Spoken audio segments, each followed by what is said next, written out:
ชีวิตคือความไม่แน่นอน ก็เหมือนละครในแต่ละตอนที่เปลี่ยนไป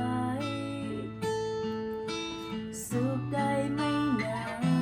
นเดี๋ยวมันก็ทุกข์ใจ มียิ้มมีร้องไห้มีปวดร้าวขาดเขาแต่เราก็ต้องอยู่ถึงแม้ว่าเขาไม่รักไม่รู้ก็ช่างเขา